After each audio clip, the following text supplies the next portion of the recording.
In this lesson, we are going to connect our previous learning of the leading term test, end behavior, and our knowledge of zeros to sketch a graph of a polynomial function. There's two key ideas I want to emphasize. The graph of a polynomial function of degree n has at most n minus 1 turning points. So let's just consider this for a second. So like a y equals x to the third power, a cubic function, this is saying it would turn directions or change directions at most 2 times. So could look something like this. And these points would be where your local extrema occur. And it could actually be your absolute extrema if you were dealing with an even function like y equals x to the fourth.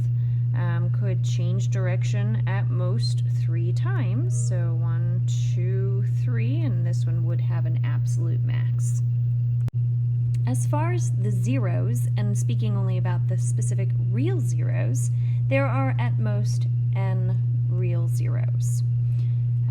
So cubic function would cut through the x-axis at most 3 times that we would actually see. Now, it has exactly 3 if we include the complex solutions, but 3 distinct ones that we see is equal to the degree. Okay, so we are going to graph the function f of x equals x cubed minus 10x squared plus 24x. So let's begin by identifying some of the key parts here. So this would be degree 3, it's a cubic function. The leading coefficient is 1, because my leading term is 1x cubed. So extrema. It has at most 2 extrema because it's always n minus 1. The x-intercepts, it has at most 3 real x-intercepts, and we're going to actually find them in just a second here. So let's go up and actually do that. In order to find my x-intercepts, here's what I'm going to do. I need to find my factors, so that means I'm going to factor my function. I always start with my GCF. I factor out an x produces x squared minus 10x plus 24, and now I'm going to factor the remaining quadratic function if it's possible. And it looks to me like it's x minus 6 and x minus 4. So, what are my 3 zeros? Well, by the zero product property, if I set each of these factors equal to 0, I will get my 3 zeros. So the first one would be x equals 0. My second one would be x equals 6.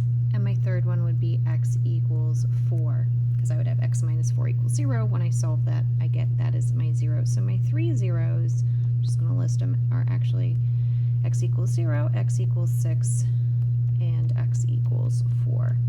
So I am going to sketch these zeros on my coordinate plane. So I've got 1 at 0,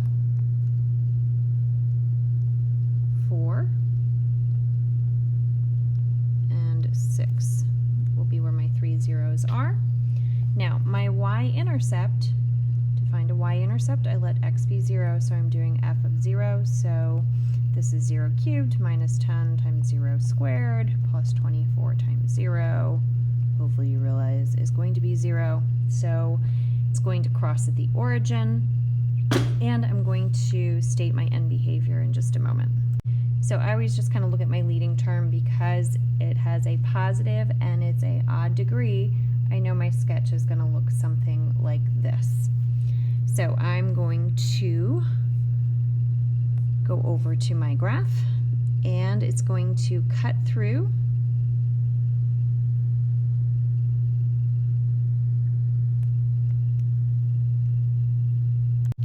So now I'm going to state the end behavior as a limit. So the limit of f of x as x approaches negative infinity is equal to negative infinity. So that's on the left, and on the right, the limit of f of x as x approaches positive infinity, it's going up, so it also approaches positive infinity.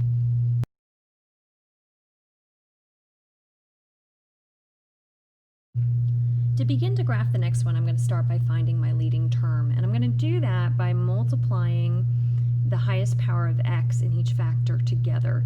So I recognize that I have this x is actually there twice because I have an x minus 3 and x minus 3. That's their two factors. So I end up having x to the 4th, and it would be 1x to the 4th. So my degree is 4 because of my leading term. My leading coefficient is 1 because it would be 1x to the 4th. So as far as my extrema, I have at most 3 extrema, okay, because it's always n minus 1. It could turn directions at most 3 times. So my x-intercepts, I have at most 4 real x-intercepts. I will actually state them now. So it would be x equals -3. X equals +3 is there twice. So when something's there twice, I say it has multiplicity 2. And something interesting happens when a graph has multiplicity 2, or an even multiplicity. And then my 4th real 0 is x equals -1 by the zero product property. My y-intercept, I need to find f of 0. So I am going to plug in 0 and do a little algebra here.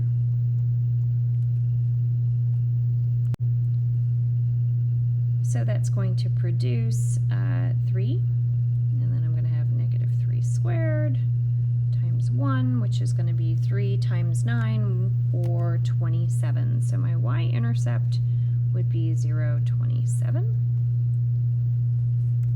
I'm going to think about my end behavior. So because my leading term was 1x to the 4th, it's even with a positive leading coefficient. So it's going to look like this off on the extreme end. So before I state my end behavior as a limit, I'm going to go and put my zeros on my coordinate plane. So x equals -3 and x equals +3. And this one has multiplicity 2, which is going to create an interesting scenario. So what happens with multiplicity is anything with odd multiplicity, 1, 3, 5, 7, it cuts through the graph. Whereas if it has even multiplicity, your graph bounces off the x-axis, like switches and changes direction. So here's what I'm going to do. X equals -3. End behavior starts going up, cuts through, and then changes direction at some point, cuts through again, goes way up there to 27, back down, and it's going to bounce off the x-axis at +3 because of that multiplicity 2. There's a double root right there, which is causing that graph to bounce off, and now my end behavior is also going correctly. So I'm just going to label this one up here as +27. All right, because it is more of just a sketch, but all my critical points are listed. So for my end behavior, I'm going to say the limit of f of x as x approaches -infinity is equal to +infinity, and my limit of the function as x approaches +infinity is also +infinity. So it's going up on both the left and right side.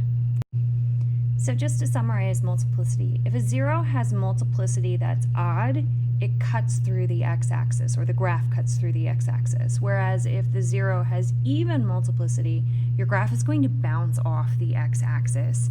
So quick example of what I'm talking about. So if I have y equals x minus 1, that's to the 3rd power, and x plus 2 is to the 2nd power.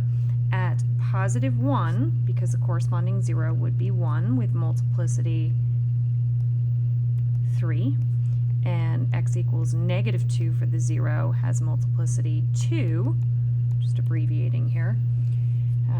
So at -2, it's going to bounce off and this would be a degree of 5. The leading term would be, let's see, leading term would be 1x to the 5th power. So my graph, since it's odd, it's going to be a sketch that looks something like this. And multiplicity 3 means it's going to cut through at 1 but bounce off at 2. So it's going to bounce off at -2 but then cut through at +1, just something like this. So we're going to do some additional practice here where we find the possible zeros and the turning points and then the actual zeros. So our directions are: state the number of possible real zeros and turning points for each function. Then determine all of the real zeros by factoring. You might find you need to do the quadratic formula or something like that. State the multiplicity of any repeated zero. Okay, so let's look at h of x. So first of all, this is even function to the 4th degree. So, just knowing what this is going to look like, it's going to be possibly something like this for the n behavior with at most 3 turning points, because this is n minus 1. Now, how many distinct possible zeros? There are at most 4 real or distinct real zeros.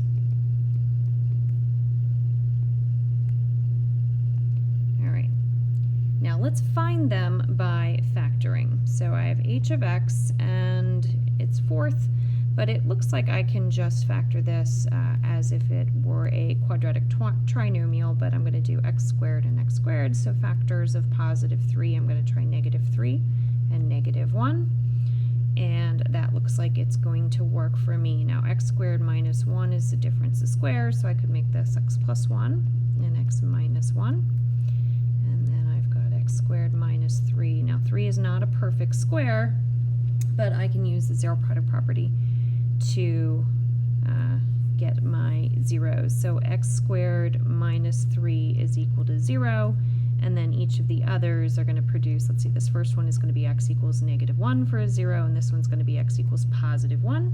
This one I'm going to add 3 to both sides to make it x squared equals 3, and then I'm going to take the square root of both sides, so x is equal to plus or minus √3. Whenever you are solving an equation where you take the square root of both sides right here, you got to remember to list both roots.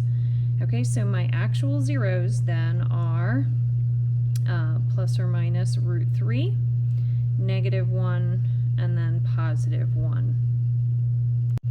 All right, so let's take a look at number 2, and I'm just giving myself some more space because I'm going to end up factoring when I find my zeros. So there are at most 5 distinct real zeros. Okay, so it is possible that I have some non-real zeros here. My possible turning points would be 4 turning points, or at most 4. I could even just say less than or equal to 4. Would be shorter.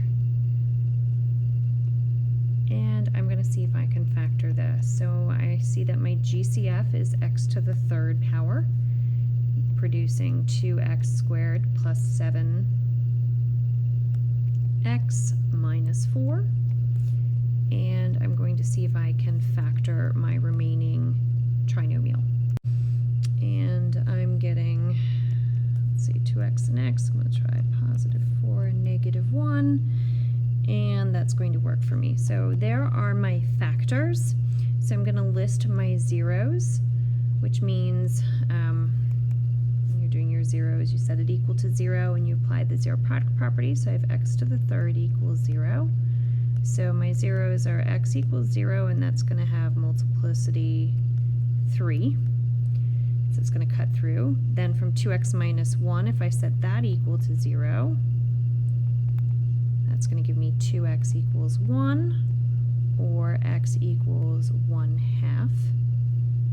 And then my third one, or third distinct factor here, would be x plus 4 equals 0, so x equals -4. So my zeros